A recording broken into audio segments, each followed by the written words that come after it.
Then we performed what's called a trans-lunar injection to escape Earth's gravitational pull and completed a 4-day transit to the moon.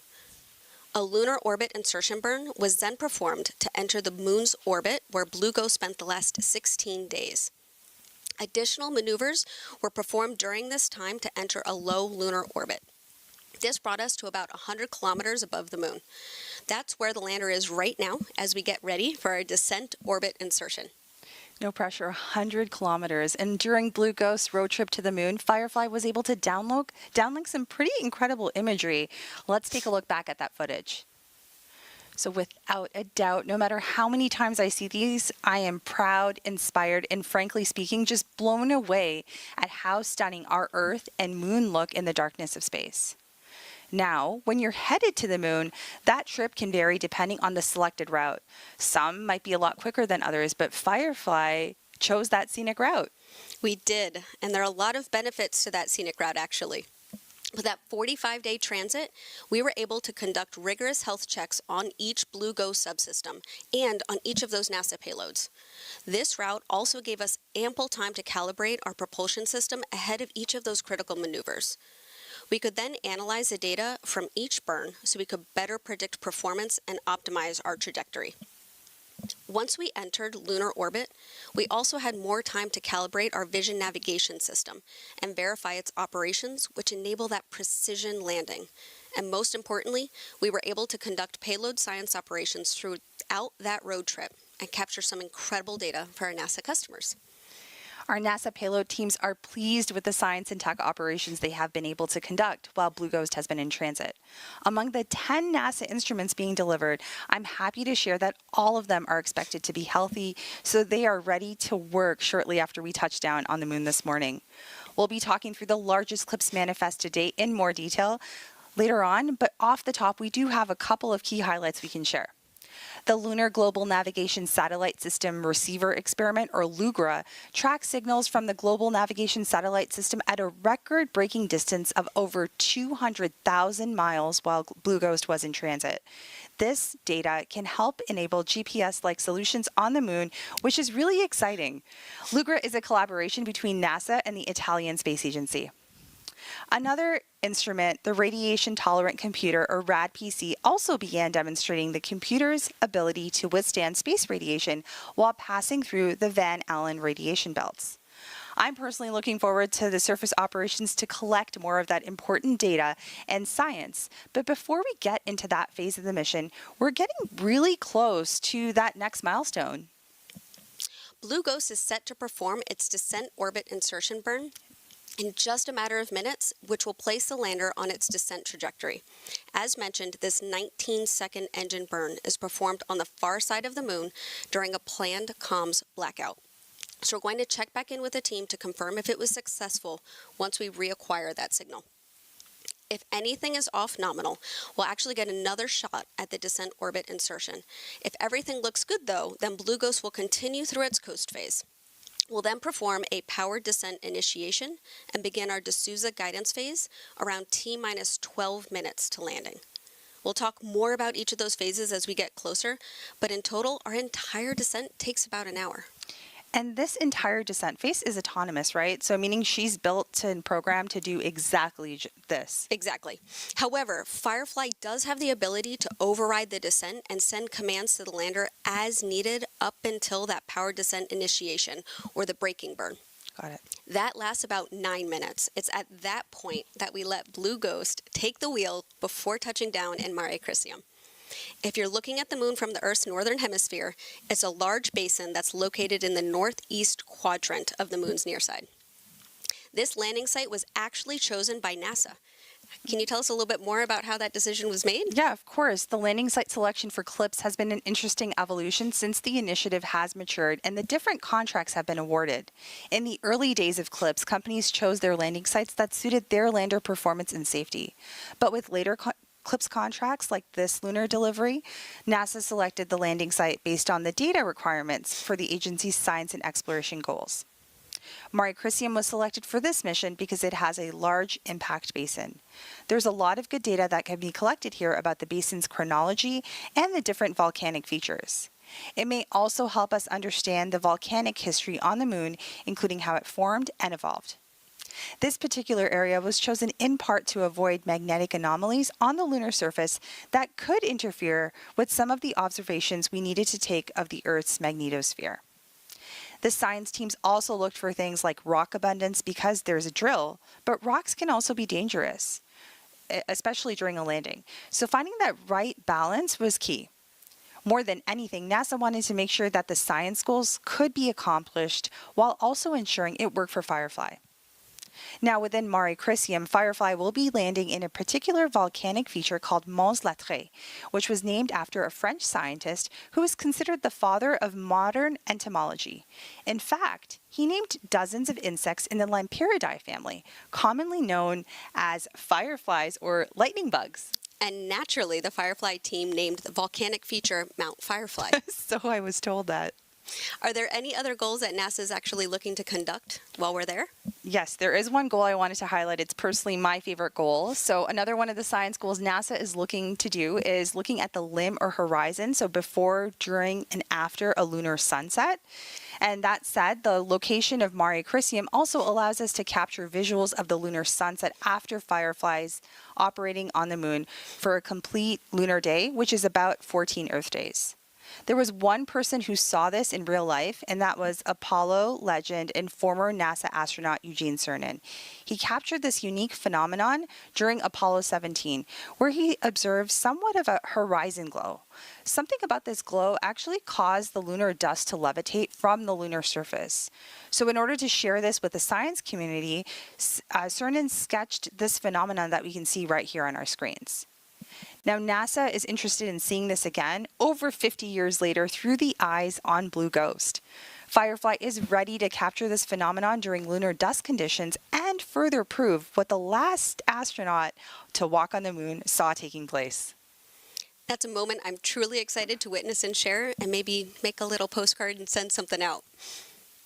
Let's go ahead and take a closer look at Firefly's Blue Ghost lunar lander. Firefly's Blue Ghost lunar lander was designed for stability. It's about 6.5 feet tall and 11.5 feet wide, so it has a low center of gravity and a wide footprint. Blue Ghost has a robust communication system with one X-band antenna and 3 S-band antennas that enable HD video transmission from the lander to Firefly's Mission Operations Center in Texas. The lander has 3 solar panels to help power Blue Ghost and our 10 NASA payloads during transit and on the lunar surface. For propulsion, Blue Ghost has 8 RCS thrusters, or reaction control thrusters, that Firefly designed and built in-house. These thrusters help maintain the lander's orientation during maneuvers and independently perform the final descent by pulsing for a soft landing. We have 12 attitude control system thrusters that help point the spacecraft in the right direction. These are actually the same ACS thrusters we use on our Alpha rocket and Electra orbiting vehicles. Blue Ghost has one main engine that provides high thrust for our lunar orbit insertion and braking burn prior to landing. The lander has 4 propellant tanks that carry our hypergolic fuel and oxidizer. We have 2 pressurant tanks that carry our helium. Blue Ghost is equipped with 49 struts that connect our upper and lower panels to provide a rigid structure. These struts were built in-house using the same lightweight carbon composites we use on Firefly's launch vehicles. Blue Ghost has 4 carbon composite legs and foot pads that utilize crushed core honeycomb to absorb shock and stabilize the lander as it touches down on the lunar surface. Our foot pads have contact sensors on the bottom that signal engine shutdown upon landing. We have vision navigation software that supports landing by identifying potential hazards on the moon, such as rocks and craters, before determining the safest landing site. Now joining us from Firefly Mission Operations Center is Ray Allensworth, Firefly's spacecraft program director, who you may have recognized from our Blue Ghost launch broadcast. Yeah. Thanks for stepping off console to chat with us before landing. How are you feeling? How is the team feeling? Yeah, I'm feeling good. I think the excitement is rising. I'll say the Mission Ops Center right now is actually really calm. So that's nice. The team's practiced this many times, so I think they're just ready for it to happen now. The viewers actually just got a quick look at Blue Ghost, but I'm sure there are a lot of questions about how the lander's performing now that she's in space and almost at her destination. What has surprised the team the most about how the lander's been performing during this transit? Yeah, that's a great question. I think the lander is really, it's really behaved really well. We haven't had any major anomalies, which is fantastic. I think the team's kind of had to get used to, different alarms, kind of calibrating those. We started off really conservative, so we kind of had to gear in on that. Also, coordinating with 10 different payloads can be kind of complicated, but so far it's gone really well. So that's a Awesome. that's a plus. Yeah. And Ray, I really wanted to hear about the design and manufacturing process. Can you tell us a little bit more about that? Yeah, absolutely. So a lot of our Blue Ghost is built in-house, which is amazing. I'd say really focusing on our vertical integration. There's a lot of carbon composites on there. I think all of our primary structures are carbon composites made up at our rocket ranch. So are our core avionics, our harnessing, our battery, and like all of our fluid lines. So going into this, we really wanted to build a really robust system, but also a really like structurally sound one. You look at our lander and it's a little bit shorter, it's a little bit wider. So we're really designing it for stability on the moon. Awesome. So, of course, we talked about the RCS thrusters a little bit, right? Yeah. And so we like to lovingly call those Spectre. Yes. They are a 200 Newton hypergol engine, which we started development for in mid-2022. And by that December, we were already doing the testing. Yeah. And then in 2 years, we did all of the development, the qualification, the acceptance testing, and then we built all of the 8 So flight fast. engines. Right. Yeah. So, Bridget, you worked on these RCS thrusters, if I Yeah. remember correctly. Do you want to tell us a little bit about that evolution or that process? It's a lean team, right? So we started 2022 with maybe 4 people, not even 30 Maybe. years old. Yeah. Yeah, exactly. And it was just such a fast turnaround with all of that development, that energy. We learned a lot from NASA and previous Apollo missions. We took that heritage and through all of that iteration and testing, we've had some pretty successful firings so far in space. Yeah. That's definitely a fast and furious trip to the moon that's led us to today, but inspiring just to say the least. So, Ray, thank you so much for being here. Bridget, thanks for your insights. We want you to get back to mission control, but we'll catch you hopefully after the landing. Yeah, I'll see y'all after. Thank you. See you later. Bye. In 2018, NASA started a new, very different and innovative approach for doing science on the moon. As NASA explores the lunar surface under the Artemis campaign, we want to leverage the capabilities of American companies. So rather than NASA owning the missions and operating traditionally, we made a concerted effort to use commercial services and public-private partnerships. And Commercial Lunar Payload Services, or CLPS, was born. Let's take a closer look at NASA's CLPS initiative, which is helping bringing Firefly's first mission to life. Our moon. It seems so close in the night sky, but getting there is really hard. But what if there was a way to change that? Only a few nations have successfully landed on the moon. As NASA sends astronauts back to the lunar surface, this time to stay, we will need to send science and technology instruments ahead of time to lay the foundation for human exploration. To make this happen, NASA is helping establish a commercial lunar economy.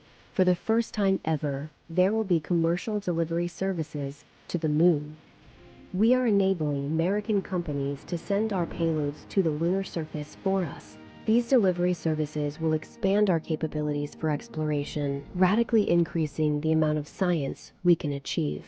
This high-risk, high-reward initiative will invest in and leverage the entrepreneurial spirit of American innovation to launch a commercial lunar marketplace, advancing technology and exploration for all of us. With this never-before-seen streamlined access to the moon, we will be able to make novel measurements and develop technologies that scientists have long wanted to do on the lunar surface. And as this new industry matures, this commercial delivery service for NASA and other customers could expand beyond the moon to other destinations in our solar system. And we can learn to live on another world because we are explorers. If you're just joining us, we are now past that hour mark with just T-minus 52 minutes until landing. This moon landing is for Firefly's first mission to the moon. The company's Blue Ghost lunar lander is still in a planned communications blackout, and we expect to gain signal in approximately 10 minutes after Blue Ghost emerges from the far side of the moon. While we get ready for that next set of milestones before landing, let's take a moment to talk through this flight manifest. This is the largest payload manifest on Eclipse delivery with 10 NASA science and technology instruments on board. Diving right into the NASA payloads on this flight, we have the Next Generation Lunar Retroreflector, or NGLR, which is a passive instrument, meaning it does not power on. Instead, it will beam incoming laser light from Earth back in the same direction. The time it takes for the light to bounce back can be used to calculate the moon's shape and distance from Earth. Another payload on this flight, the Lunar Environment Heliospheric X-ray Imager, or LEXI, will aim to capture the first global images of the magnetic field that shields Earth from solar radiation, providing insight on how space weather impacts us here on Earth. During transit, LEXI operated for more than 50 hours total in preparation for collecting images from the lunar surface. Now let's talk about RAD-PC next. RAD-PC is the radiation-tolerant computer demonstration. You can't send just any computer into space. That harsh environment in space and on the moon can lead to malfunctions, system crashes, and permanent damage. Designed to recover from issues created by radiation, RAD-PC provides a cost-effective solution for a radiation-tolerant computer, which, if effective, could improve the safety for future Artemis missions. Now, during transit, RAD-PC successfully operated while passing through the Earth's Van Allen radiation belts, a positive sign that the computer is working as intended. Next up, we're going to talk about the Lunar GNSS Receiver Experiment Payload, or LUGRA. We discussed earlier is jointly developed by NASA and the Italian Space Agency. LUGRA is investigating whether Earth-based global navigation satellite systems, or GNSS signals like GPS, can be used for space-based positioning, navigation, and timing from a spacecraft's initial launch to lunar landing. During transit to the moon, LUGRA successfully tracked GNSS signals from GPS and the European Union's Galileo constellations and broke the record multiple times for the farthest GNSS signal acquisition ever, peaking in lunar orbit at 243,000 miles from Earth. LUGRA's signal reception on the moon's surface could mean a lot of things for future Artemis missions and the space sector. These are just 4 of the 10 payloads being delivered to the moon today for NASA. So let's head over to Antonia Jaramillo to learn more about SCALPS and EDS, some of our dust instruments on this flight.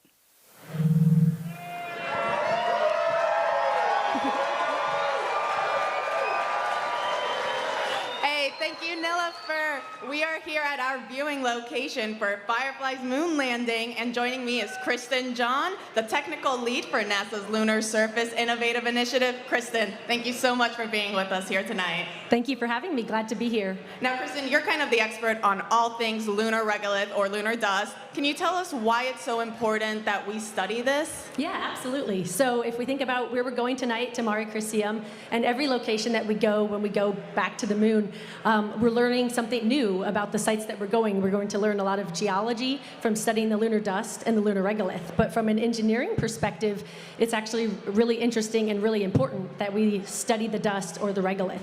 So we learned from Apollo what a huge challenge and what a huge barrier the lunar dust can be for all of the equipment that touches the lunar surface.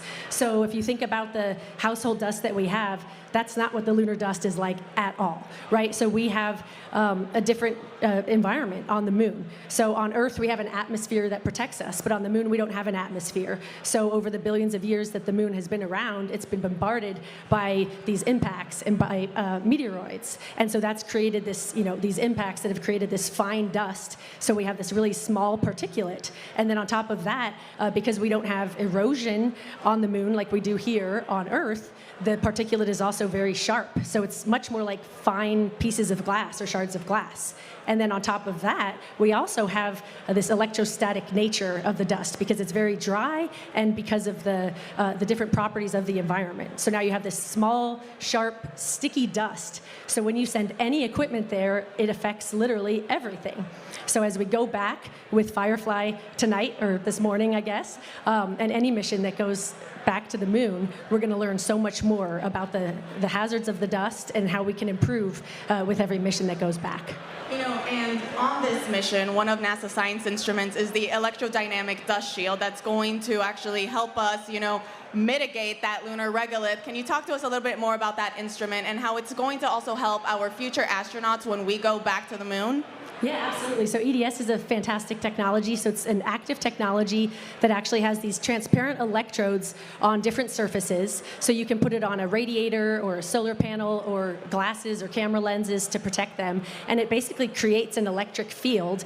And when you see it work, it looks like magic. But it basically creates an electric field that gets the lunar dust particles to basically walk off of the surface, whatever the surface is. So you can imagine in the future, any surface that might have dust that accumulates on it, which will be a lot of surfaces, whether that's a visor on a spacesuit helmet or camera lenses, even spacesuit material, you could use something like EDS to literally walk the dust off of the surface. That is so cool. Kristen, thank you so much for joining us. Now we'll send it back to our hostess, Nilüfer and Bridget.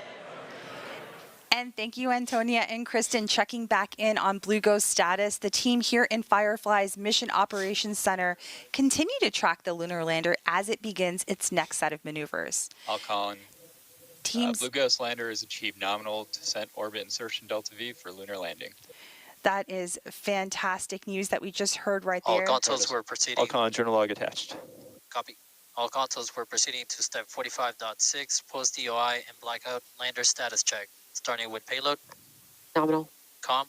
Nominal. Ground software. Nominal. Flight software. Nominal. AVI. Nominal. VNS. VNS is nominal. GNC. Nominal. FIDO. Wait 3. Copy. Prop. Standby. Copy. TCS.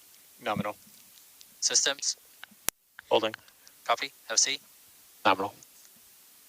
Copy. Holding for FIDO and prop. All right, we heard some of those call outs right there. So teams actually are a little bit ahead in terms of gearing up to attempt. They performed the descent orbit insertion.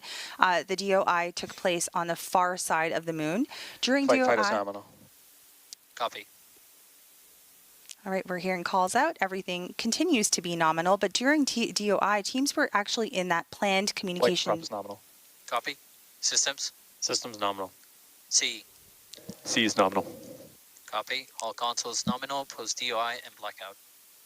Fantastic news. So we came out of that communications blackout and we completed GNC that. verify 45.7.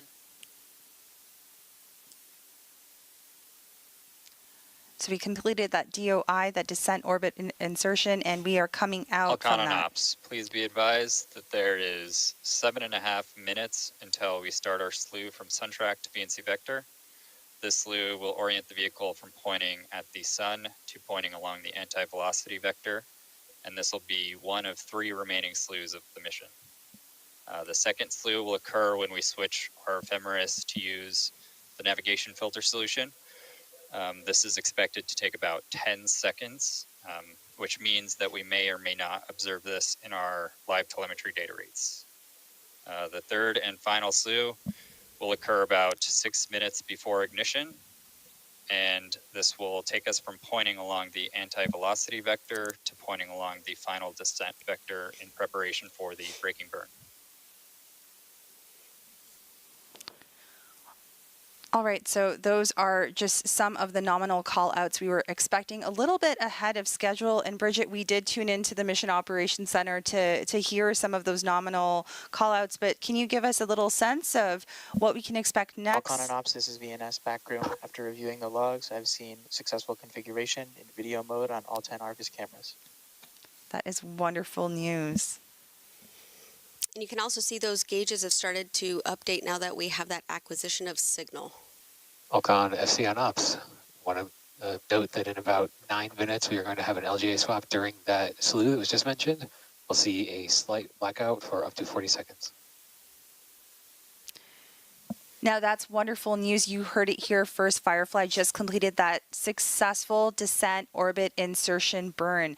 Blue Ghost will now continue to coast with all engines off for approximately another 20 minutes before that next milestone, that final no-go poll to begin landing operations.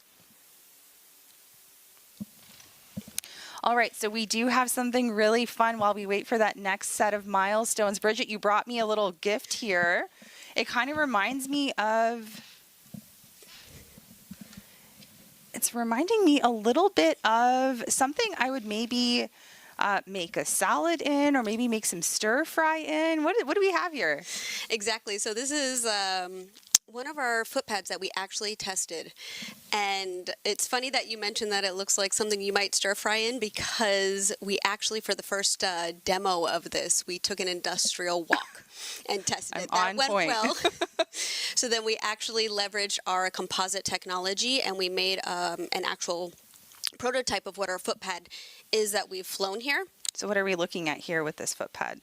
So, and it's actually pretty cool too, because in Apollo, we took a ratio of the lander mass they had to the diameter of that foot pad. So we took that same type of design, scaled it for our lander. And so that's what you have at the base here. And then you have a ball and socket joint here for the lander to allow it some mobility when it lands. So it's in a stowed position that's not quite perpendicular to the ground. And then once it lands and it starts contact with the surface, it'll snap perpendicular. And I'll spin this around here. And we actually have one of the connectors here. So when you see those foot pad sensors turn blue on your screen, what's actually happening is there's a brake wire that runs up this leg to this connector, and this will actually snap. And that disconnected joint is what triggers those foot pad sensors to turn blue.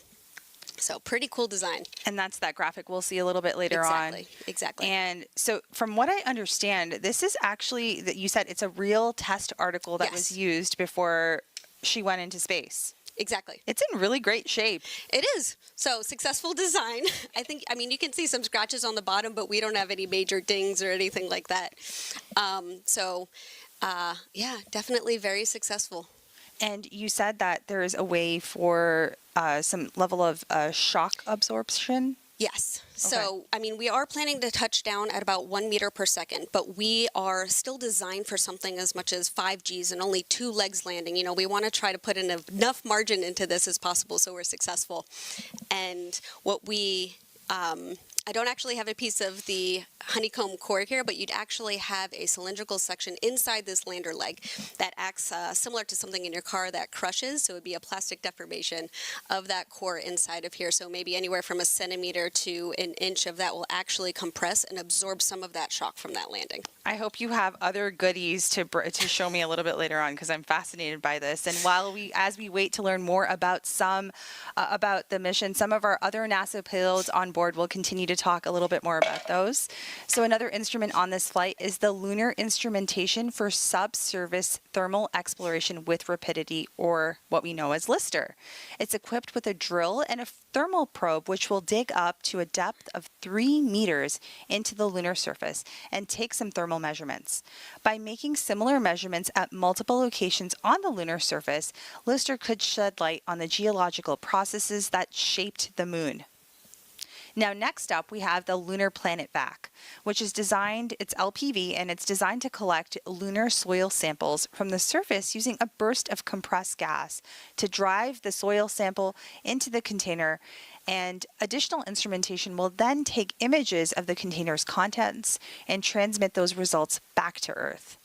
The LPV payload is designed to help test low-cost technologies for collecting and analyzing samples, improving our ability to search for water, helium, and other potential resources on the moon. We learned during the Apollo missions that lunar dust, or regolith, is very challenging to work with.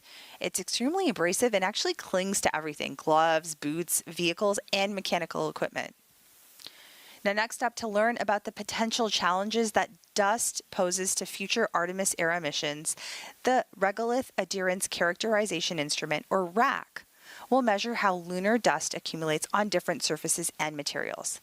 The data captured could help more effectively test, upgrade, and protect spacecraft, spacesuits, habitats, and equipment in preparation for continued exploration of the moon. NASA's Lunar Magnetotelluric Sounder, or LMS, will probe the interior of the moon to depths of up to 700 miles. Now, that's 2/3 of the way to the lunar center. The measurements will shed light on the differentiation and thermal history of our moon, a cornerstone to understanding the evolution of solid worlds. Now, while we eagerly await that next milestone, let's talk a little more about the team. As you can imagine, there are several people that have worked tirelessly to make this mission happen. And Team Firefly's Blue Ghost team are lovingly known as the Ghost Riders. They are. And right now we have about 20 Ghost Riders on console at Firefly's Mission Operations Center just north of Austin, Texas, that you can see on the screen right here. In total, Firefly has more than 50 team leads that rotate on console throughout our 60-day mission, including transit and surface operations. These console leads represent key operations and Blue Ghost subsystems, including propulsion, thermal, GNC, avionics, payload leads, and more. They've been checking Blue Ghost health status and sending commands to the lander throughout the entire mission. And Bridget, you come to us with this kind of experience too, right? You were on console for Blue Ghost launch, if I remember correctly, and for many other rocket test campaigns. What's it like being in that room? How does it feel? High adrenaline, for sure. But it's a moment that you train for continuously. Take launch, for example. As a propulsion engineer, you've already been hands-on with the hardware from day one. You've worked on the valve design, you've tested the subcomponents, you ran the engine development, the qualification, the acceptance campaigns. By the time that you're actually on console, you've already been through so many iterations of tests, which all lead up to that moment. And Blue Ghost is no different. It might be our first mission, but this team has already run 6 engine test campaigns, over 24,000 engine starts. Wow. Along with valve and battery tests, thermal vac, shock, vibe, and countless ops rehearsals simulating every off-nominal scenario imaginable. And this team is they're ready. Everything under the kitchen sink. Exactly. And everyone, engineering, supply chain, business development, welders, all came together to make this happen. We asked them who they dedicate the mission to, so let's listen to what they have to say.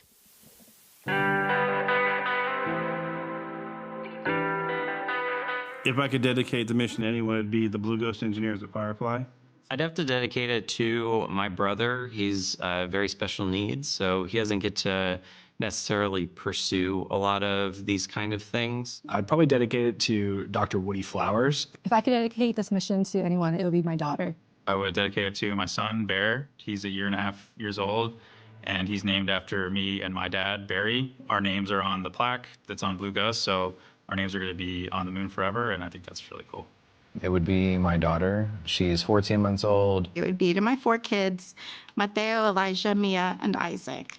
It would be my 2 kids, Zara and Zach. I had both of them while at Firefly while working on this Blue Ghost mission. If I could dedicate Blue Ghost Mission 1 to anyone, I'll dedicate it to my wife and kids. It would be my grandpa, and then Eloise, Amelie, and Margot, my 3 nieces. So I would dedicate Blue Ghost Mission 1 to my family. If I had to dedicate Blue Ghost Mission 1 to anybody, it would be our family and friends. It would be my parents. It would have to be my parents. It would be my parents. It would be my parents. I mean, I think it has to be my parents. If I could dedicate Blue Ghost Mission 1 to anyone, it would be my mom. It would be my mom. It'd be a split toss-up between my fiance, soon-to-be wife, and mom. If I could dedicate Blue Ghost Mission 1 to anyone, I think it'd be all the people that came before us. If I could dedicate the Blue Ghost Mission to anybody, it'd be my grandmother. I think I would dedicate it to my parents and my wife's mom. Her mom passed a couple years ago. It'd be my dad. He passed shortly before I joined Firefly. So I would like to dedicate this mission to the future generations of space exploration. I would dedicate Blue Ghost Mission 1 to every single person in high school or college or even graduated and working in a different field who thinks that they're not good enough for space. I thought the same thing until I tried for it, and I was able to do it. And there are many, many people who are far smarter than me who feel the same way. So give it a shot. take your own moonshot. That's what I did.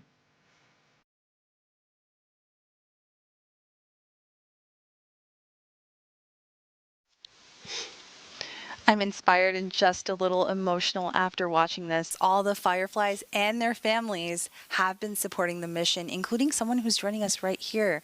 We have Ariana Mary, one of Firefly's spacecraft flight software engineers. Hello, and I'm sure you've been on the edge of your seat like the rest of us who are looking forward to today's moon landing. How are you feeling? I'm feeling incredible, thank you. It's an incredibly exciting time, not only because, all the technology and goal behind the mission is so exciting, but also because of what it means to so many people. We're landing on the moon. It sounds like something so outside of everyday life, but honestly, for a lot of people, this has been their everyday life for the last few years, thinking of this mission. They've met so many friends while working this mission. They've met their partners, so it's impacted a lot of lives, and it's not even on the moon yet. And you've worked on both the Blue Ghost mission and Elytra mission. Can you tell me a little bit about the team dynamics? How does that work? Yeah, there's a lot of cross-pollination, a little bit of everything. The culture at Firefly is honestly fun to work on because you have people that are incredibly capable in their fields, but also just fun to work with. Everyone expects a lot of you. You have to own your piece and deliver for the mission because no one can get to space on their own. But at the same time, everyone's always willing to lend a helping hand. If you share a problem you're stuck on, or honestly even mention it in front of a lot of Fireflies, they're very eager to offer their help and make sure we can all get there together. That's really exciting. And excuse me, Ariana, I think a lot of people that are watching this are seeing that you've started your career at Firefly. How did you get to where you are, or what did you study to bring you to this role? Yeah, so I was a computer science major in college, and so not an aerospace major, actually. And a lot of people don't have aerospace degrees that work in aerospace. There's a lot of jobs that are required to help us get there. And I applied online, and I'm not joking when I say this. I applied not thinking that I'd get it. Not humbly, I just applied as an exercise. Almost didn't do it, and it ended up really well. So I think about what would have happened if I didn't apply. So like Joseph said, if anyone is thinking about it, nothing bad can happen. Just give it a shot. Yeah, take your shot. And I think I have to ask, because we just watched this wonderful tribute video, who are you dedicating this mission to? Yeah, despite obvious contributions to me being here, my parents, I'd have to give it to them because I wouldn't be here without their constant support and their leading by example, I would say. And it's also not mine to dedicate, but I would also give it to the other Fireflies who worked on this mission. I've watched people pour their hearts into this, so I'll definitely be thinking of them when we land. Is there a particular memory or experience that stands out in your mind in the last few years? The last few years, all I can think about is the recent events. There's so much craziness. I've learned that, all the people behind these great technologies are just people, and they're always fun to work with. Recently, honestly, the memory coming to mind is doing push-ups in the operations room. Once we launched Blue Ghost, we've had 24-hour comms since launch, and even during the blackouts once we entered lunar orbit, where there's always people in the room, we never leave console. So that's a lot of overnight long shifts, and so you got to do stuff to stay awake, and that's been Take my out life. that nervous energy, Exactly, maybe too. We're all supposed to be swole by the time we land. So. All right, thank you so much for being here, and thank you for your contributions to the mission. We look forward to talking to you after landing. Now, through CLIPS, NASA is buying a complete robotic lunar delivery service. Under this innovative model, NASA is one of many customers alongside commercial companies, universities, international partners, all with the common goal of sending payloads to the moon. Now, there are risks, and NASA is embracing a higher level of risk tolerance by leveraging commercial solutions to send rapid, low-cost deliveries to the moon, fostering a growing lunar economy. Let's take a look. Landing on the moon is hard. We're going back. Under this Artemis program, we're going to be sending humans to the moon for the first time since Apollo. So ahead of humans, we want to get up as much science exploration and technology experiments as possible. So CLIPS starts facilitating a lot of the early science, the things we want to learn before we even send humans. CLIPS stands for Commercial Lunar Payload Services, CLPS. The services part is the key element. Ordinarily, when NASA delivers a payload to the surface of the moon, they do it with a commercial partner, but NASA controls the building of the vehicle. Now, we're buying the service of delivery of our lunar payloads to the surface of the moon. It is a delivery service, akin to a delivery service that you'd have here on Earth. NASA will provide payloads to a commercial company. They decide how to get it to the moon. They have to develop their own lander, but they also have to manage the entire end-to-end mission. It's meant to provide affordable, rapid, frequent access to the lunar surface through American companies. We're funding different companies. We have commercial companies that are competing to win task orders to deliver our payloads to the surface of the moon. One of the goals when we started CLIPS was to help establish a lunar economy. Somebody has to do it first, and then it becomes commercially available. Then they're able to crank them up. Then they're able to make it more affordable. And so the lunar surface is just the next frontier for a commercial environment. But we had to acknowledge up front, all the way through the highest levels of the agency leadership, that some of them will fail. These missions may not be as successful as a traditional NASA mission. We have accepted the risk that going through this innovative approach with these commercial companies, that there could be some failures. Some of them are new companies. None of them have ever successfully landed on the surface of the moon. So they're going to learn lessons. We need to give our vendors the opportunity to learn. And so that'll help ultimately buy down our risk as these companies learn, okay, what does it take to actually build up the lunar lander, integrate payloads, get to the lunar surface and land safely. They've been able to demonstrate that they have very, very good technical depth and the ability to design and execute missions. We're willing to take more shots on goal. And we aren't risking human lives. And in the big picture, if we're flying missions at 1/10 of the cost of a NASA mission, and we fail 2 of them, we still get 8 missions for that same price. Even with 1 or 2 or 3 failures, this is still a very economical proposition. It's a risk posture which is more risk tolerant than NASA is accustomed to. There's not a single one of these companies that's willing to bet their mission on a coin toss. Every one of them is doing what they can in order to have the most successful mission possible. But the important thing to realize is that risk tolerant does not mean risky. And the rewards are a long-term ability to get payloads to the moon inexpensively, frequently, and rapidly. We want science, so we can then put more of our resources on even more science, exploration, and technology payloads and get more of a return on investment when we get to the moon. CLIPS provides tremendous benefit across the scientific and economic communities. So there's a lot we'd like to learn about the moon to help human habitation and prepare us for missions to Mars and beyond. So the moon is the first step.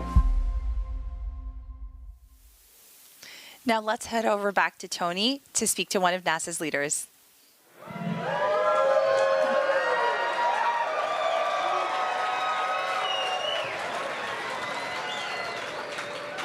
Hey, thank you so much, Nilofer. You know, it's always an honor to be joined by NASA leadership, and joining me now is NASA Acting Administrator Janet Petro. Janet, how are you feeling with less than 24 minutes to go until landing? I can't tell you how excited I am right now to get to be here and experience the landing on the moon. What that's coming up is very, very exciting. So I'm very excited for this moment. Same here. Now, Janet, can you tell us why it's important that we maintain an American presence on the moon? Well, I think this administration really wants to keep America first. And I think the way that we keep America first is by dominating in all the domains of space. And the space domain of space we're going to capture recently tonight is going to be on the surface of the moon and around the moon. So as long as we keep dominating that space, I think we're going to be putting America first. We're going to make America proud. We're doing this for the U.S. citizens. So very exciting, and I really think we need to keep pushing forward. And as it's been described all this evening, the Commercial Lunar Payload Services, this program, which marries NASA, a little bit of seed money with the commercial private industry, bringing them forward, building that lunar economy. Building that economy is what's going to make us dominate in and around the moon, so we've got to do it. That's very well said. Now, you know, on this mission, what are you most looking forward to learning about from all the NASA science that's flying aboard? So there's a lot of NASA science. You've heard that multiple times tonight. And you heard about the, the study of the lunar surface and the soil and all that. But the one payload that I'm most excited about is the electrodynamic dust shield, because it was that technology was developed at the Kennedy Space Center, and I know that team is so excited to see that technology go to work on the Blue Ghost. And I think everyone remembers from Apollo the difficulty of all the dust and how it would cover the cameras and on the vehicle itself and the solar panels. And so by having this electrodynamic dust shield, it'll prove out that technology, which the dust will not be a problem, hopefully, as we go forward. You know, I'm really excited of learning of that one myself. And just like you, I'm also a Kennedy gal, so huge shout out to the EDS team. Now, Janet, is there any message you'd like to say to our public here as we get ready to land on the moon? Yeah, I would say thank you to everybody for their support. And I would also in particular like to thank the Firefly team. Earlier today, I was talking to Jason, and he was talking about his team of people, and I got to see a couple of them, but I can tell you they are motivated, they're dedicated, they're relentless, they persevere, and they're really going to be successful. And then to the NASA teams that has all worked very hard to get to this moment, I want a huge thank you and shout out to NASA, the CLIPS, the Science Mission Director, for all they've done to make this moment possible. Well, Janet, thank you so much for joining us here today. Now we'll send it back to Nilofer and Bridget. Thank you both for those insights, and shout out to KSC.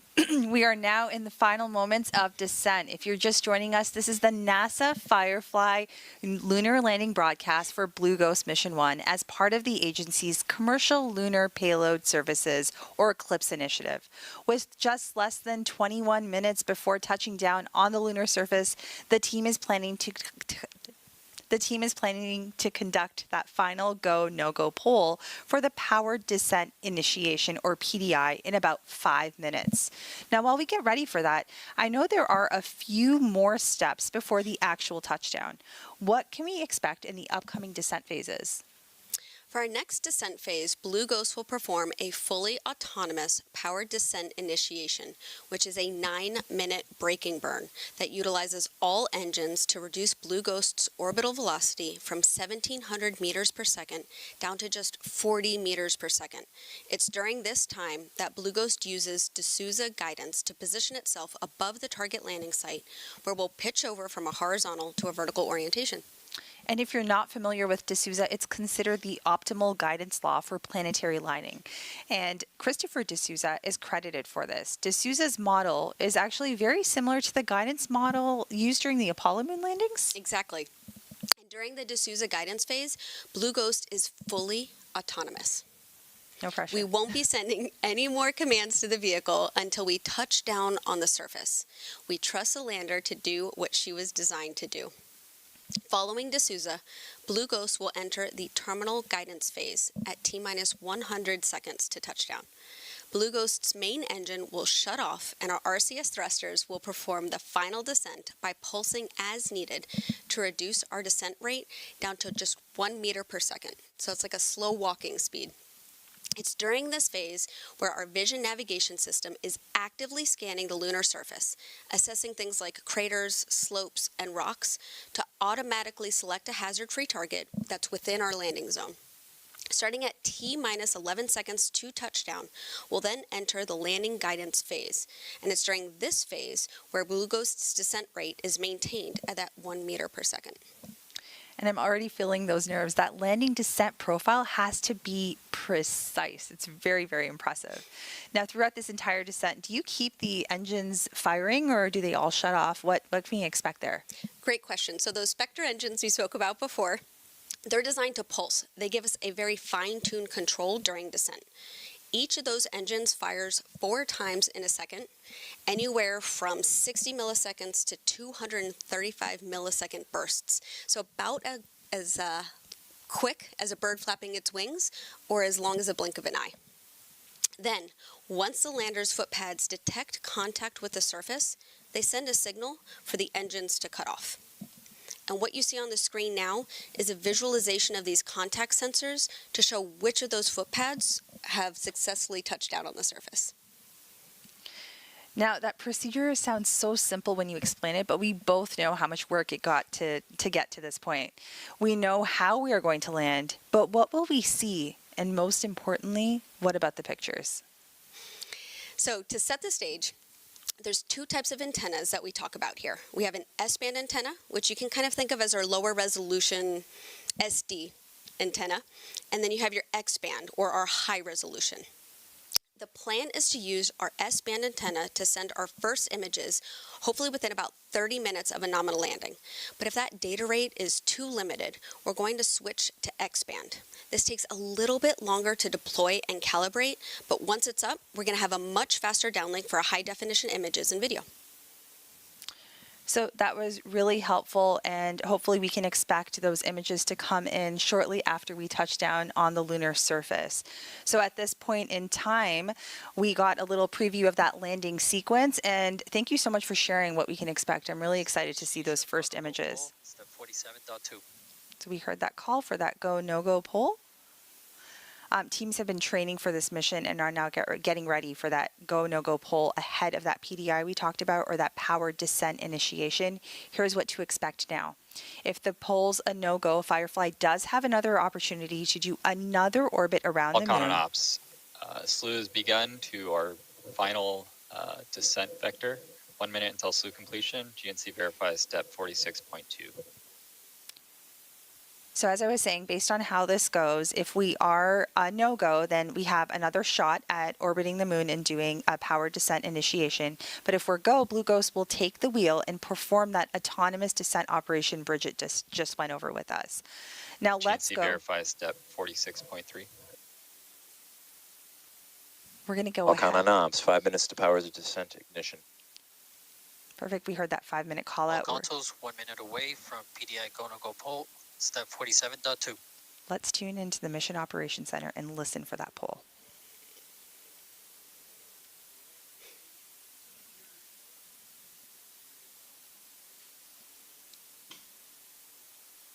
So what y'all are seeing on the screen here are those positions in the Mission Operations Center, and we'll see those light up as they give their go or no-go commands.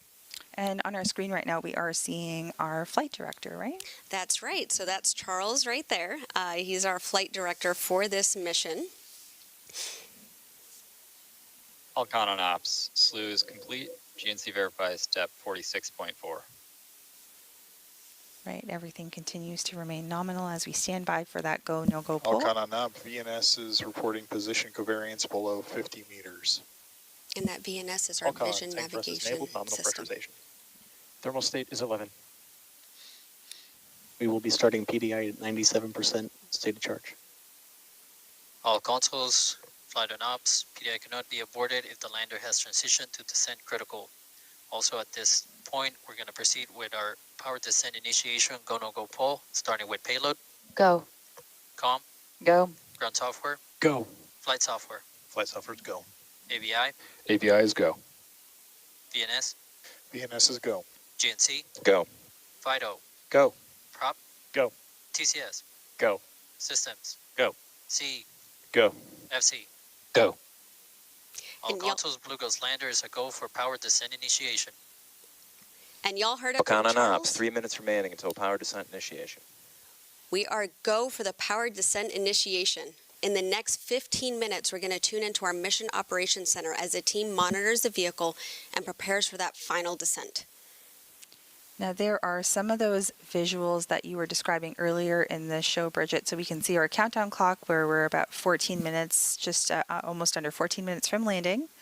And we have that visualization of Blue Ghost as it's continuing its horizontal trajectory, getting ready to get into that vertical mode. Exactly. And so, like we said before, that's real telemetry that's driving that simulation y'all are seeing on your screen here. That yellow vector you see off to the left, that's pointing in the direction of the sun. And that blue vector there is the direction of the Earth. And we see those footpads as well as all of the engines in this image. So really exciting to see our MOC, our Mission Operations Center, as well as that data-driven telemetry.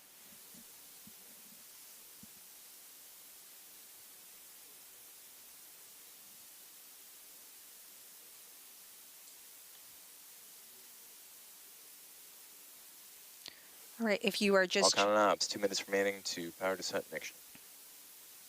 With that 2-minute call out, if you are just joining us, this is the NASA Firefly joint broadcast for Blue Ghost Mission 1 as part of the agency's Commercial Lunar Payload Services Initiative.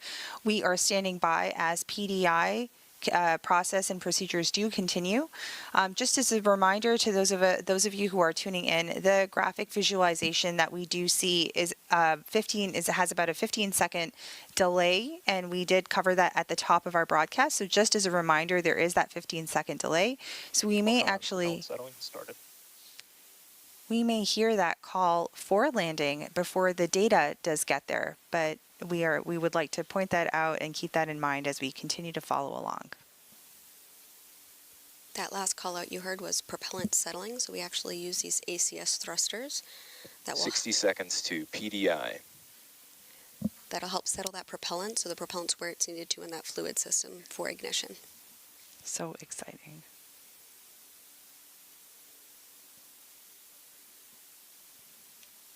Fun fact, we actually use those ACS thrusters on our Alpha launch vehicle as well. You know all about propulsion and engines. It's fascinating. I'm learning so much today. 30 seconds to PDI.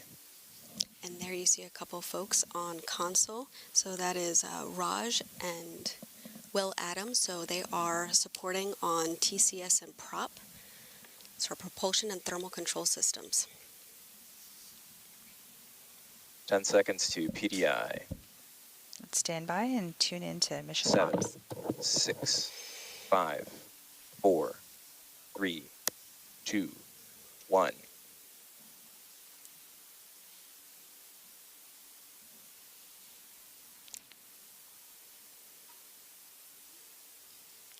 So the lander is performing that 9-minute powered descent initiation using all of its engines to reduce.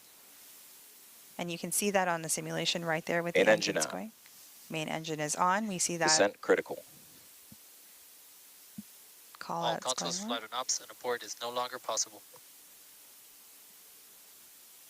Right, teams have been practicing for this moment, and we see that taking place right now. And this is where the lander is positioning itself closer and Ignition closer. temperature's nominal. Nominal callouts. Guidance mode D'Souza, 48.1 confirm. And we heard that D'Souza guidance. Attitude and rate errors look like they converge back to nominal after the transition.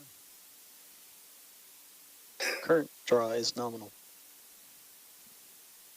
Tank pressure is stable, prop is nominal. And remember, this burn lasts VNS is stable, nominal. about 9 minutes. Navigation filter is well behaved. We love when things are well behaved. Exactly.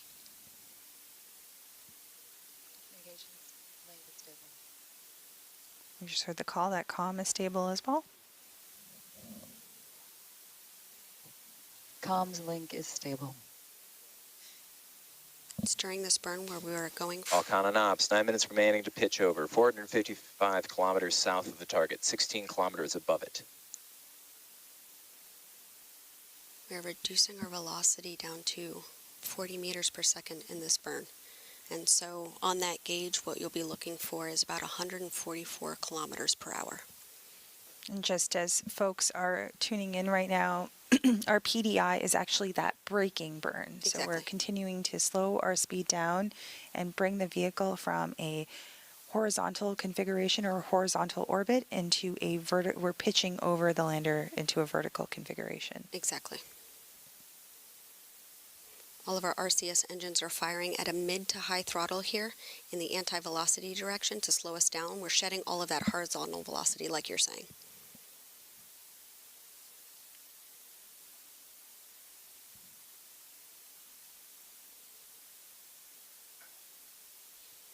Eight minutes remaining to pitch over. 370 kilometers south of the target, 17 kilometers up. So 1 minute completed of that 9-minute braking burn. Attitude and rate errors remain nominal. Alcon and Ops, VNS is passing over a shadow. And so what you guys see on the screen here is that graph taking us through all of the different phases into landing. We are in that power descent initiation. VNS is past the shadow and returning to lower covariance. Main engine temperatures continue to rise nominally.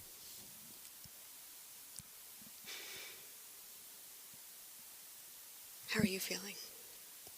Excited, nervous, anxious. Lots of feelings 7 going on minutes right to now. pitch over. 290 kilometers south, 16 kilometers up.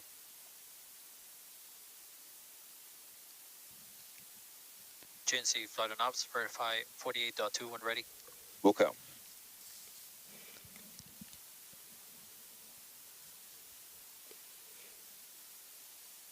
So we are seeing our various folks in the Mission Operations Center that are continuing to follow along during this braking burn called Powered Descent Initiation, or PDI. All operations continue. Engines trimming out, target achievable, 48.2 confirm. Batteries at 92%. In the front left of the room there, where the camera's pointing, you're going to see that's 100% of those teammates with us from ASI and Space NG. So you're seeing folks from ASI, GNC1, GNC2, FIDO. You got Space NG with Vision Navigation Systems. 6 minutes remaining until pitch over. 222 kilometers south, 15 kilometers up. All right, we can hear that number. Venus is crossing over the final ridge as we enter the Mare Crisium. We're getting closer and closer to our landing site, Mare Crisium, on the northeast part of the moon, on the side that faces us here on Earth. Now there is a NASA console position as well. Temperature inbound. That's right. They're on the opposite side of the room, probably in the corner the camera can't see right here. And that's to conduct all of the 10 payload surface operations over the course of the next 14 Earth days or 1 lunar day. That's right. And I think that's Farah, Navigation right? That filter is looks Farah. nominal, and Star Tracker is still in lock. So she's sitting in our payload seat. So she is. She's been phenomenal on this Power mission, is nominal. and she's been with all of the payloads since the beginning. I remember interviewing her for our podcast, and she was phenomenal. She knows these payloads like the back of her hand. 5 minutes remaining until pitch over. 140 kilometers south, 13 kilometers up. So Farah's there tracking the health of the payloads and making sure everything is performing as expected. Absolutely. Yep. And we actually have 3 payloads on site for landing. We have EDS, Lister, LPV. The rest will be remote. So 3 out of the 10 payload teams are currently near the Mission Operations Center on site, and the remainders have their own control centers in other locations. And so this is a primary operations VNS is center. seeing drops to validate. They Back to global. There's some backup rooms upstairs too for secondary, tertiary, and extra data review. Eyes up there. So you talked about 4 minutes remaining to pitch over. 110 kilometers south, 10 kilometers up. And on the screen right now, you see Joseph Marlin and Will Coogan. These are our CEs, our chief engineers. A fun fact, Will Coogan actually used to be a carpenter before he went back to school for his PhD. That we're in validate, so we're not in global positioning. I think having all these varying backgrounds really helps you in your current work. So it's really impressive to see this team coming together. And not only are we seeing the teams in the room, but there are folks that are in back rooms, as you mentioned, that are also supporting this mission Batteries today. at 90%. Exactly. So we see that speed has come down. VNS now sees we're back in global generating solutions again. That's 7 kilometers from the surface. That braking burn continues. Volcon and ops. 3 minutes remaining until pitch over. 67 kilometers south, 7 kilometers up. Getting closer and closer to that lunar surface. Still nominal. Attitude and body rate errors still nominal. Like we were saying before, the Fireflies, we don't sit still in one position, one role too long, and so we do for sure have a lot of cross-functional teams here. And there we have our flight director back, tracking this mission. I'm appreciating the call-outs. They're easing my nerves a little bit right now, too. So that spacecraft, as you can see on the graph right now, is getting ready to continue that braking burn and that pitch over to put it in that VNS is vertical. reporting position covariance below 25 meters.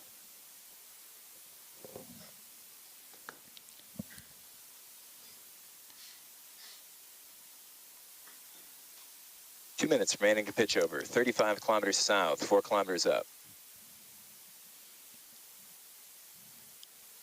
We are standing by for continuation of that powered descent initiation or braking burn.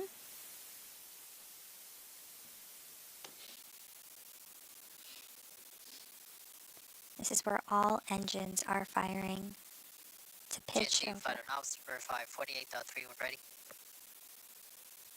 That was Charles.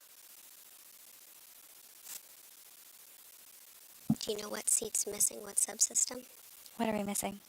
Structures. Flight laser rangefinder has measurements. VNS reports position covariance at 10 meters. 1 minute remaining until pitch over. 13 kilometers south, 2 kilometers up. We'll actually add in that mechanisms and structures seat Power is nominal. right after landing. Alex Kaplan is our engineer there, and he's designed all 3 mechanisms on board the lander that he helped also build and test. Those subsystems become much more prominent after landing, so we'll see him come in later. So we do see that graphic come up we talked about a little later with the lander foot pad, so our contact legs will turn. VNS position covariance below 5 meters. 30 seconds remaining to pitch over. 4 kilometers south, 900 meters up. So those will turn blue once we've confirmed some level of contact. And we'll continue to track as we get closer and closer to the lunar surface over the course of the completion of this PDI. You can see the graphic on the screen demonstrating that Blue Ghost is getting into that vertical configuration and doing that pitch over as expected. Fan engine off. Terminal guidance. 500 meters up. Battery's at 87%. All right, from here on out, it is just going to be those Spectra 400 engines. meters. Now, just as a reminder, those Spectra engines that we see firing right now on our GNC screen, and VNS Flight Ops, verify 49.2 when ready. they are doing those pulses. VNS is in relative. 260 meters up. First redirect occurred, 98 meters from original target. 1 minute remaining in flight. The vehicle is converged on its commanded descent profile. All right, so we are in that autonomous phase that you had described to us. She is ready and has been preparing for this. You're going to hear a lot of call-outs here about vision navigation solutions, laser Seconds remaining in rangefinder, terminal. 100 meters up. And health let's just systems. Navigation filter is still healthy. Second hazard avoidance occurred, 5 meters from previous target. 50 meters up. 30 seconds remaining in flight.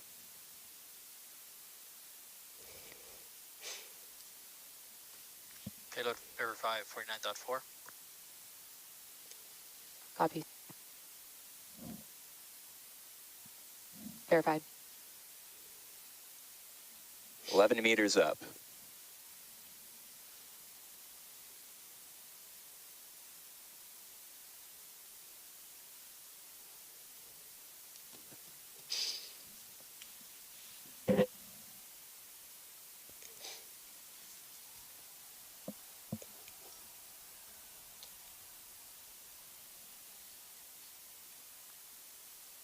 Vehicle in shutdown. 3 contact sensors tripped. Engine shutdown confirmed.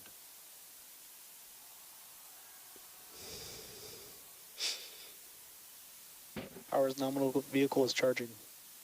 IMU reports lunar gravity and it is stable.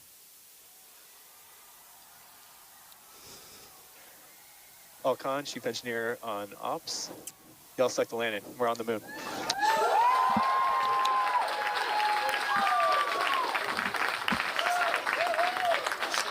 Firefly Aerospace just became the first commercial company in history to complete a fully successful moon landing. Congratulations to the entire team. This is such an incredible feat for Firefly, NASA, our nation, and the world as we pave the way for a lasting lunar presence. Congratulations, Bridget. And to our Firefly and NASA teams, what a nail-biting moment in history. The joint teams are now celebrating or enjoying this much-deserved celebration at our landing event here in North Austin, Texas. This marks the beginning of the next phase of the mission, surface operations. How are you feeling, Bridget? Honestly, overwhelmed. I am so proud of our team. Firefly has a way of constantly exceeding expectations. This is a perfect example of that. Over the last 4 years, so many dedicated Fireflies across different teams and disciplines came together to make this happen. Now we have a permanent presence on the moon with every employee's name engraved on a Blue Ghost plaque.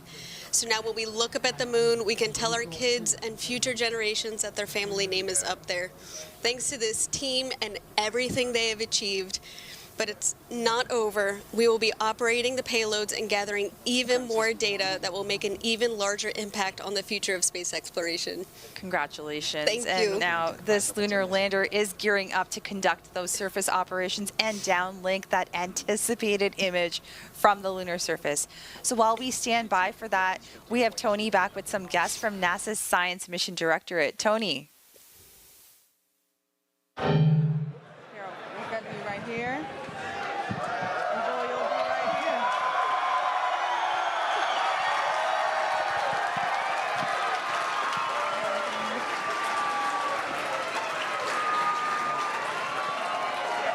Welcome.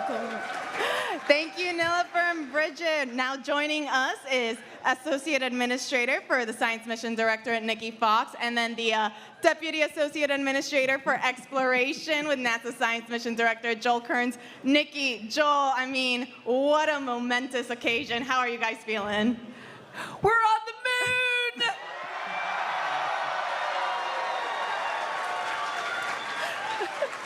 So my question is, what do you think of that Firefly team?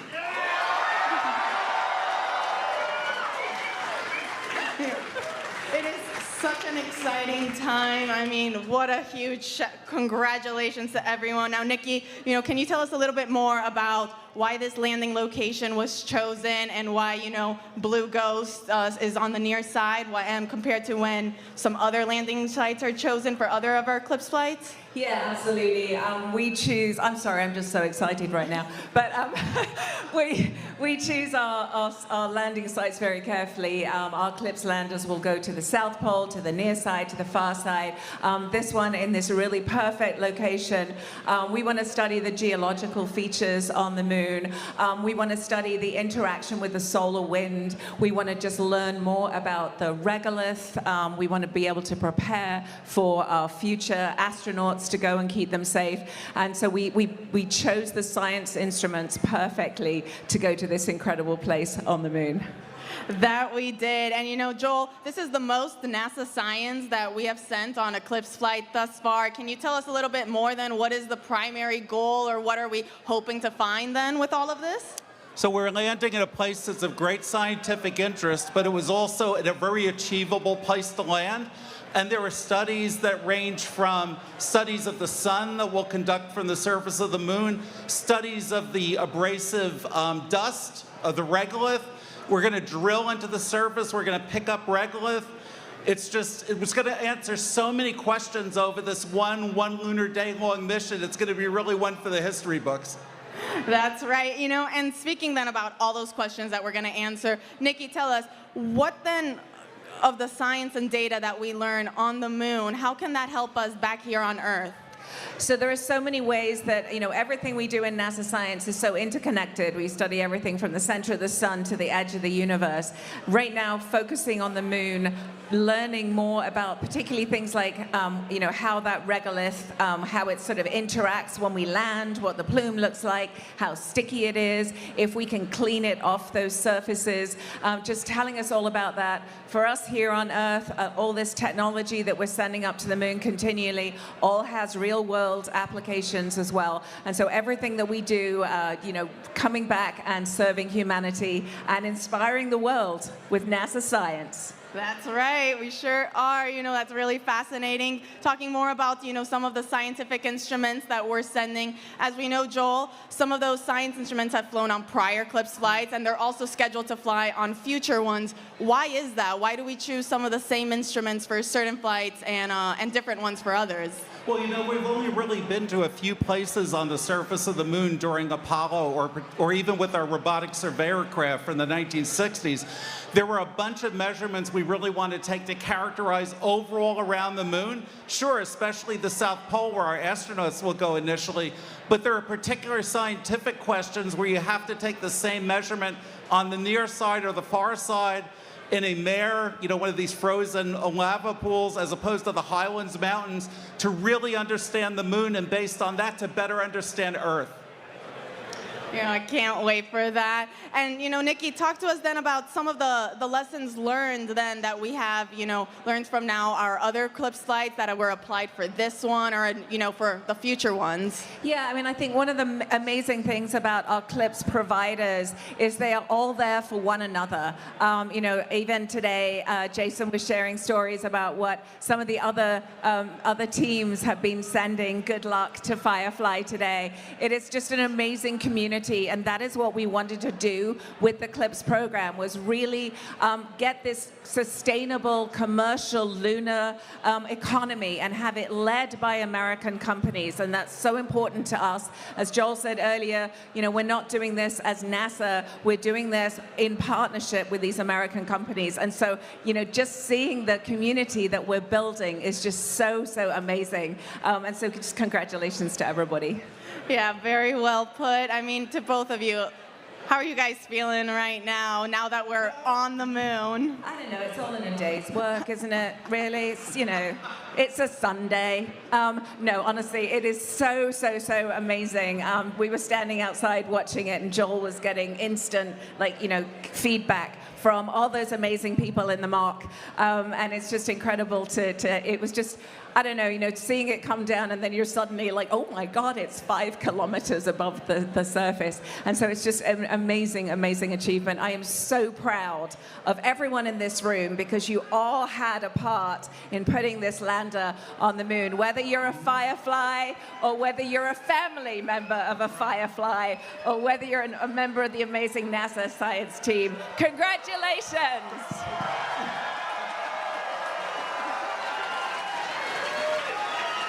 And remember, they made it look easy. It's not easy. Thank you, Nikki, Joel, so much for joining us. Now we'll send it back over to our hostess, to Nilofer and Bridget. Welcome back. For those just joining us, Firefly successfully touched down on the moon in an upright, stable condition, becoming the first commercial company to complete a fully successful moon landing. We expect to have the first image within the next 10 minutes, depending on the signal strength of our S-band antenna. The timing will vary based on the position of our lander and the ground stations on Earth. If the S-band data rate is limited, we'll likely need to switch over to that X-band antenna, which needs to be deployed and calibrated. At that point, we'll plan to share the first image during our press conference in a few hours. And I don't know about you, but we're on the edge of our seat waiting for these first pictures. How are you, or how does it feel knowing that Firefly is leaving their mark on the moon? I don't think there's another feeling that even remotely compares to this right now. I'm sure you've been... So, you know what? I have to ask, because we talked all about the engines. We saw that great visual data telemetry. I know you have something else to show us. Do you have anything else here? I always have goodies. I always have props. You did work on our engines. We love hardware here. Let's get a take a second here We're just to doing get out. a quick safety briefing on, or a safety practice on something that Bridget has for us to see today. Oh, this is cool. It is cool. Oh, let's move this out of the way here. All right, so I love talking about Spectre. This is at 200 Newton Hypergol engine. You will notice I am wearing gloves. Right. The hypergol propellant is actually a toxic propellant, and while this has been completely decontaminated, we still want to take safety precautions just in case. But yeah, you can tell that this, so there are, if you want to actually show on that lander, but there are 8 of these engines on the lander. So we have pairs on each side. Right there. All right. Exactly. Okay, so we see our 8, and those are the Spectre engines that we see right here. Got it. And then these are, it's a biprop engine, so we have 2 different propellants here. Okay. And because it's hypergol, we don't need a third ignition source. They just ignite on contact with each other, which is pretty cool. And these are our Kraken main valves. We love to have fun names here at Firefly. And then it'll go through the injector here, combust in that thrust chamber, and then expand out through the nozzle. It's pretty impressive. So this is what the team designed, developed, tested, and built in about a 2-year time frame. And these 8 Spectre engines, those were the ones that were firing in those quick pulses like you described, like a bird flapping its wings or at the blink of an eye. Exactly. So they just continue to iterate and pulse just like that. You've taught me a thing or two on these engines. I really appreciate that, Bridget. So how are you going to be celebrating this moment with your family, with your friends, with your fellow Fireflies? I'm going to go home and give my kids a great big hug, first off, and then maybe sleep a little bit. All right, and so while we wait for that photo to come in, we're going to go back and check into the stage with Tony. Hey, thank you, Bridget. We are now here with Jason Kim, the Chief Executive Officer for Firefly. Jason, congrats on landing on the moon. Congrats to all of our Fireflies. How does it feel? How is it, how are you and the Firefly teams feeling right now? They're just fired up right now in the mission control room. I mean, they were just pent up, holding it all in because they were calm and collective and cool the whole time. Every single thing was clockwork, even when we landed. And then after we saw everything was stable and upright, they were fired up. They were fired up. We got some moon dust on our boots. That's awesome. And now you can use the EDS shield, EDS payload to take that off. Yes, I love that EDS payload. I love all the payloads. Absolutely, we love all 10 NASA payloads, that's right. Jason, this is Firefly's first moon landing. What message would you like to give to the team that have worked so hard on this mission? Well, I'm just in awe of all of them. I've been that way since I, witnessed the company, during their launches, and then finally with this whole campaign. I'm just in awe of all of our Fireflies and just all the hard work that they put into this, all the extra sacrifices they did from their family and friends. So thank you to all the family and friends. All that design work, all the testing, all that simulation, it finally paid off. And we're just so glad and happy for our team. Absolutely, and now you're on the moon. I mean, Blue Ghost is finally on the moon. What do you think, or what do you hope that this mission means, or this message sends to all the aspiring and future engineers and scientists that are looking to one day enter the aerospace industry? Well, if you look at everybody in that mission control room and everybody at our company, you don't have to always be a rocket scientist, although we have some great ones at the company. We have people from all walks of life. And in that control room, people that started off with music careers or seamstress or welders, they're all from all kinds of careers, and they just landed on the moon. So, we hope this inspires the next generation of kids and STEM, K through 12, because, have them dream big. You never know where you're going to land. We just landed on the moon. So we hope that the Fireflies today inspired a whole generation. That's right. There's space for everyone in space. That's right. And especially in Texas. It was discussed earlier, Firefly not only develops lunar landers, but you guys also build and launch rockets. Can you tell us a little bit more about what else is in store for the Firefly team? Well, you know, right after this, we're going to get ready for our first launch of the year. We're going to launch our 1-ton rocket called Alpha. It's America's rocket, and we're going to launch Lockheed Martin's LM-400. It's their mid-class satellite. It's a beast, and we're just honored to launch that satellite. And we're going to launch multiple times this year, things like Victus Haze for True Anomaly, and there's other, you know, Space Force missions that we have. So we're going to continue to launch at cadence, and then we're delivering our medium launch vehicle first stage by the end of the year. We just finished our first stage LOX tanks, so we're incredibly proud of that. And then, you know, we were working on Blue Ghost 2, Blue Ghost 3 as well, so we're not done. We're not finished with these moon missions. And, you know, I think there's this Electra spacecraft that we don't hear too much about. That's a space maneuver vehicle, and we're going to launch the inaugural one this year for a responsive NRO mission. You got a lot of things coming up. I mean, do you have a favorite? My favorite is always the next one. The next launch, the next lunar lander, the next one. Very well put. You know, I know we're all very much looking forward to that. Jason, thank you so much. I mean, everyone here is so excited. Can we get another cheer from the crowd?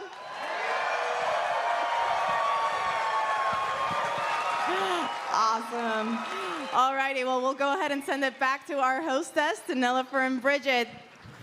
Thank you, Tony, and thank you, Jason. Congratulations once again. If you are just joining us moments ago, Firefly became the second American commercial company to touch down on the moon with its Blue Ghost lunar lander. Now, we're standing by right now for that first moon image, which we expect in the next 15 minutes or so. So while we wait, Bridget, do you mind giving us a little bit of a preview on what's next for this mission? Yeah, sure. So this is going to be the beginning of our surface operations. Within the next 2 hours, Blue Ghost will perform surface commissioning in order to activate each subsystem and perform health checks. We'll also deploy and calibrate that X-band antenna that we spoke about earlier. That's going to increase our bandwidth and begin downlinking HD imagery and video. And then following surface commissioning, we're going to begin those 14 days of the payload operations. Great. So that includes deploying that surface access arm with the lunar planet vac sample, that little vacuum to collect some samples. Right up there, you can see on the screen. And then Blue Ghost is also going to deploy 4 tethered lunar magnetotelluric sounder electrodes, or LMS, on the lunar surface, in addition to a mast on Blue Ghost's top deck, which stands 2 meters above the lander to help study the deep interior of the moon. We'll also begin subsurface drilling operations with the Lister payload that remains attached to Blue Ghost. So that will be really great. And after the first image, there's a lot more to come from over the 14 days of surface operations, literally. There's that solar eclipse that the team expects to capture on March 14th, where the Earth blocks the sun from the moon's surface.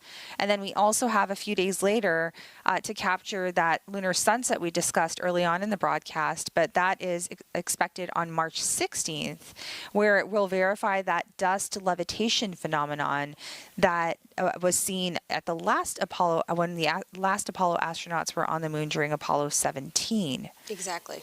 And so finally, Blue Ghost is expected to operate for some hours into the lunar night as well. So it means that there's still so much to look forward to during this mission. I'm really excited. Me too. And so while we continue to stand by for that first moon image, we're going to go ahead and check back in with Ray, who was just in the Mission Operations Center with the Firefly team during that impressive landing. Hey, thank you, Bridget. Joining us once again is Ray Allensworth, Firefly Spacecraft Program Director. Ray, I mean, how are you feeling? What an awesome time. Oh my God, we did it! That's amazing! My heart's beating so fast. I know, I can see that. It's so exciting. Yeah. You know, you were just in Firefly's Mission Operations Center. Can you tell us how everyone was feeling in that moment, what it was like? It was so quiet for just like, I mean, it was like a 9-minute burn, 12 minutes, like getting, through PDI, pitch over, and then you just hear these 4 call outs. And I think I'll just forever hear like our chief engineer Will's like voice, like we successfully landed on the moon, and then just everybody kind of lost their minds. I'm sure y'all did too. Yeah. We sure did. It was great. Now Blue Ghost is on the moon. Yeah. What's the team doing now? So they're all business again. So I had to leave because I couldn't keep it together. So they are immediately going into health and safety, and then it's really just immediate into payload ops. So we landed at the beginning of the lunar day, and we want to maximize as much of that time as possible for all the payloads. So they will immediately dive into that, and really these first 3 days after landing are going to be just jam-packed. Just try to get every single payload op going that we possibly can. Can you talk to us a little bit more about those surface operations and now kind of some of the most exciting moments that we can look forward to while Blue Ghost is on the moon? Yeah, so I like to say that when we land on the moon, I think the lander kind of comes to life. The Lister drill will go down, the surface access arm will deploy, we'll have probes coming off the side of the lander, so a lot of different payload ops, but there's also a couple other phenomena that we'll see on the surface. So we will witness an eclipse while we're on the surface, and then at sunset, we expect to see this kind of phenomena where the dust levitates off the surface. So that we'll try to, we will photograph and video all of that. That is so cool. When it was being discussed earlier, that lunar sunset, I think we were all like, wait, what are we going to be looking at? Exactly. Yeah. No, I love that. This, as was mentioned, isn't going to be the only lunar mission for Firefly. Can you tell us a little bit more about the upcoming ones, what we can expect, how those will look? Yeah, absolutely. So Blue Ghost Mission 2 is well underway. We're moving into the integration phase of that mission. That mission is really special because it's not just a lander, but it's also our Electra vehicle that's going with it. So that'll help get it to lunar orbit. And then once we deploy Blue Ghost in one of our NASA payloads, that will actually act as a comms relay. So that is, far past CDR in integration, getting ready to go. And then we just did our kickoff for Mission 3. So we're going to be pretty busy for the next couple years. Very busy. I mean, and you just mentioned for the next lunar mission, you have to use, it's not just going to be the lander that you're sending, you're also using the orbiting spacecraft, the Electra vehicle. Tell us how that works, why it's needed, for Blue Ghost Mission 2. Yeah, so Blue Ghost Mission 2, we have a lot more payload mass, but also we're deploying a fairly large payload lunar pathfinder into orbit. The transfer stage will get that whole stack to lunar orbit once we deploy from the launch vehicle, and then it deploys LP, and then again, it's staying as a comms relay, so we'll be on the far side. So we're really designing that vehicle to be able to operate for 5 years. So it's a pretty robust vehicle, and it shares a lot of heritage from the lander. That's really cool. I cannot wait for that one to get underway. And as you mentioned, the second mission, that's going to go to the far side. Are there any challenges or any differences, I guess, with landing, right now on the near side compared to now for the next one that's going to be a different location?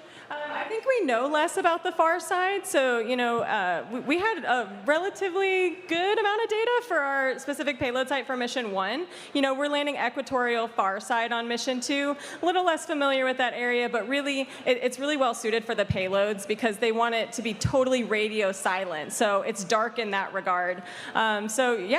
We'll learn more about it as we go through integration and the mission ops phase for that mission. That is super exciting. I can't wait to learn about all the different things that you guys uncover along the way. Now, Ray, for you personally, I guess what's next for you?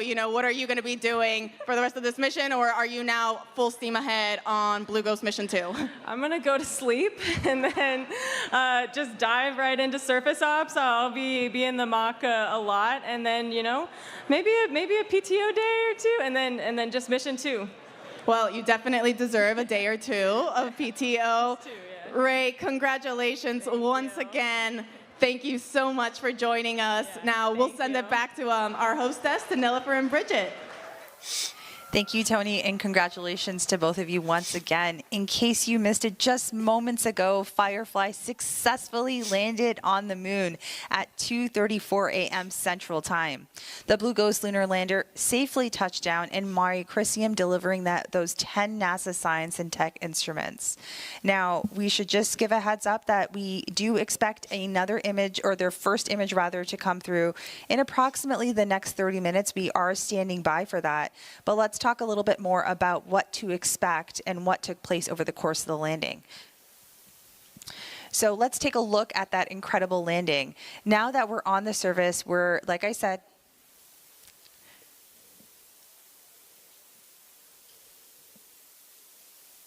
Payload verify 49.4. Copy. Verified.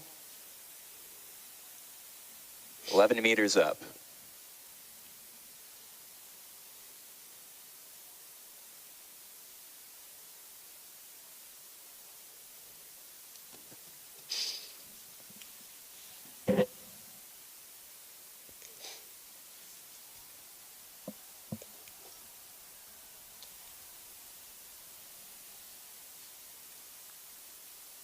Vehicle Contact. shut down. 3 contact sensors tripped. Engine shutdown confirmed.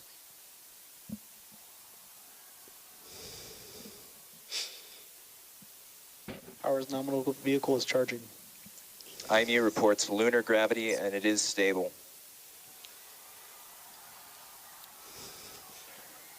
Alcon, chief engineer on ops. Y'all select the landing. We're on the moon.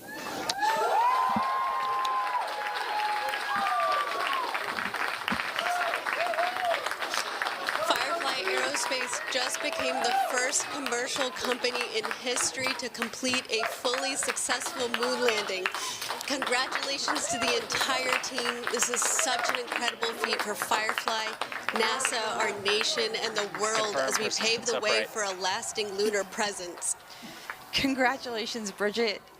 And to our Firefly. So now we're on the surface and we're standing by, as I mentioned, for that first image, which should be ready in just some moments.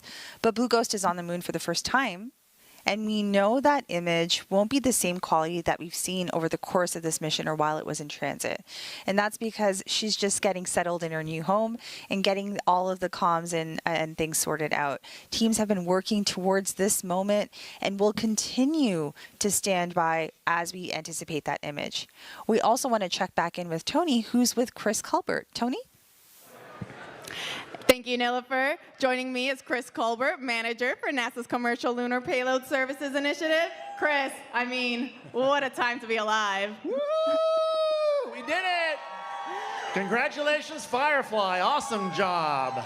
That's right. Now, Chris, can you tell us why it's so important that NASA has the CLIPS initiative and that we have multiple companies sending our NASA instruments to the moon? So CLIPS was designed to help us learn how to go to the moon. We haven't done it in 60 years, and we're doing it a different way, utilizing commercial companies to get us there. We're using multiple commercial companies because we want to be able to fly a lot of missions relatively quickly. So we're hoping to get lower cost missions at a faster pace, and we just have proof it works. We landed on the moon almost perfectly. That's right. You know, and speaking of the moon, I guess, why the moon specifically? Like, why was that location chosen for CLIPS as opposed to any other location in the universe? Well, let's start with the first part is because the moon is close. It's relatively easy to get to. We can get to it in just a few days. But it's also a key part of the Moon to Mars strategy for the agency, the Artemis program and getting humans back to the moon and on to Mars. Starting here with the smaller landers and letting us learn about the moon is a big part of what CLIPS is for. You know, on that note, do you think then that CLIPS could one day expand to cover other destinations like Mars? Well, what I think we're seeing here is that commercial companies are very successful. So we want to take advantage of those capabilities and the growing industrial base in the United States and the American companies, what they bring to the table to allow us to broaden our exploration. It's a key part of the Artemis strategy is to take advantage of commercial companies. And as we just proved tonight, they can do it. They can do it really well. That's right. You know, now that we have another commercial company on the moon, how does it feel to see this initiative underway and producing results? It's astounding. This is amazing. I can't say enough good words about the Firefly team. They did just such amazing work all the way through, and that was kind of a picture-perfect landing. Everything worked beautifully all the way through this mission. They knew what they were doing. They solved every problem that came in front of them. This is just an amazing feeling. It demonstrates that what NASA started with 5 years ago can work, that we can utilize these commercial companies at a fraction of our normal cost, and we can get to the moon. We've got another landing coming up in just 5 more days, and 6 more planned over the next 3 years. So we've got a lot of things coming, and this works. That's right. I mean, you just mentioned we have another moon landing coming up very shortly. Can you tell us a little bit more about those future CLIPS flights, what we can look forward to and when? Sure. So part of what we're doing here, Nikki Fox mentioned it earlier, we're helping learn more about the moon to prepare us for taking humans back. So we're flying an increasingly complex series of instruments to the moon and demonstrations of technology to help advance our capability prior to taking the humans there, to make it safer and more productive when they do get there.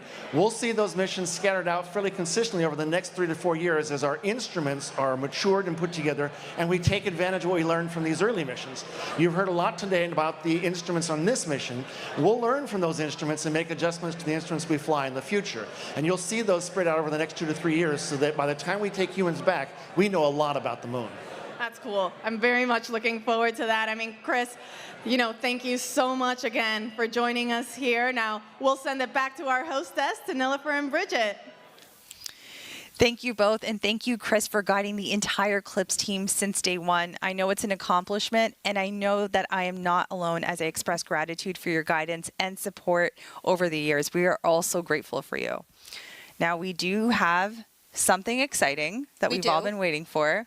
Do you want to tease the audience a little bit more, or what do you think? Well, we have that lunar image ready. Do we? Let's go ahead and share that with the team here. All right, you're seeing it here first. Look at that view.